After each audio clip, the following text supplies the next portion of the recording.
Hello everyone, आज मैं लेकर आई हूँ आपके लिए स्टेप्स इंग्लिश फ्लुएंसी के। तो मैं आपको कुछ 4 से 5 स्टेप्स बताऊंगी जिससे आपको इंग्लिश जो आपकी फ्लुएंट हो सकती है अगर आप इसे ट्राई करें तो। ज़्यादा नहीं, आप 1 मंथ ट्राई कीजिए, आपकी इंग्लिश और आराम से इंक्रीज हो जाएगी।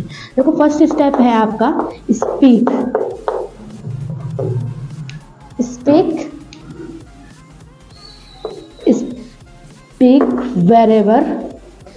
wherever और whenever।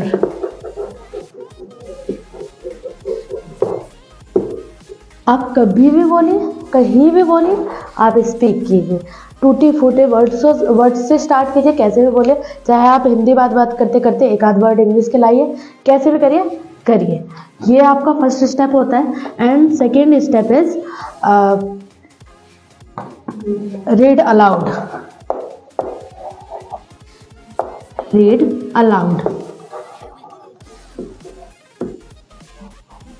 Allowed word to word.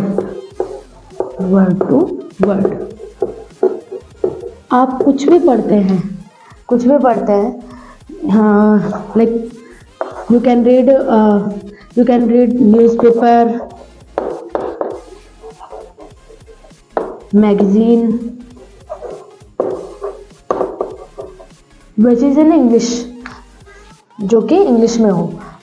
आपको ये ध्यान रखना है, न्यूज़पेपर पढ़ें, मैगजीन पढ़ें, बुक्स पढ़ें, कुछ भी पढ़ें, आपको ये पढ़ना है वर्ड टू वर्ड। चाहे एक पैरा पढ़ें, पैरा पढ़ें 1 डे, पैरा पढ़ें या 10 लाइन 15 लाइन पढ़ें, ये आपका सेकंड काम होना चाहिए। या आप रेगुलर, आपको 5 स्टेप अगर आप करते हैं तो सिर्फ 1 मंथ। अच्छा, third thing is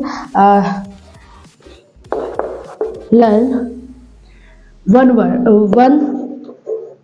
word meaning और we can say new word.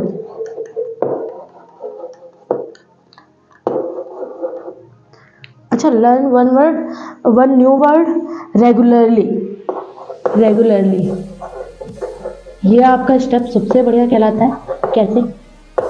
क्या होता है कि जब आप उठो, आप अपने काम वाम करके आप सुबह में एक वर्ड ढूंढें, और एक वर्ड ढूंढने के बाद क्या होगा कि उसको आप अपने माइंड में रखो, और पूरे दिन आप कुछ भी काम करो, खाना बना रहे हो, घूमने जा रहे हो, कुछ भी कर लो, आप उसको अपने माइंड में उस एक वर्ड को लेकर चलो। आपके साल भर में होते हैं, 1 ईयर में होते हैं 365 दिन। आप 365 वर्ड सीखते हैं अगर आप ऐसे करते हो तो। और ना जल्दी भूलोगे आप, नहीं तो क्या होता है कि एक एक करके जब लर्न करते हैं तो हम भूल जाते हैं, रट्टाफिकेशन होता है, वो होता नहीं है, उससे कुछ होता नहीं है। फोर्थ थिंग इज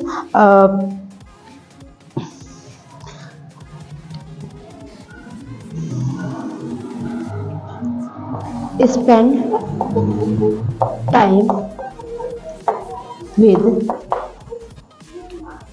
पीपल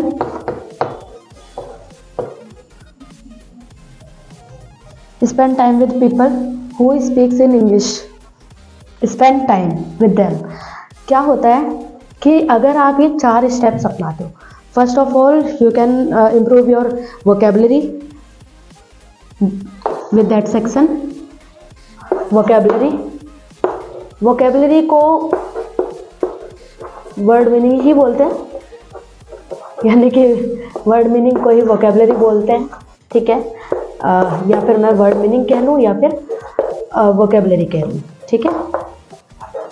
ये आपके कुछ स्टेप हैं जो आपकी इंग्लिश को फ्लुएंट बनाता है। ये आपको याद रखना है। और अच्छा, इससे भी आपकी वोकेबलरी इम्प्रूव होती है, और ये तो है ही है, खैर ये ठीक है। ये आपका इम्प्रूव करने के लिए ये आपको नए, तो क्या होता है कि जब आप अलाउड से पढ़ते हो, मतलब आप कुछ भी पढ़ रहे हो इंग्लिश का सेक्शन, तो पहली बात तो आपको नॉलेज मिल रही है, इन्फॉर्मेशन मिल रही है कहीं भी किसी भी फील्ड की। दूसरा, आपको उसके बारे में नॉलेज इंक्रीज हो रही है। और तीसरा, आपकी वोकेबलरी दुगनी हो रही है।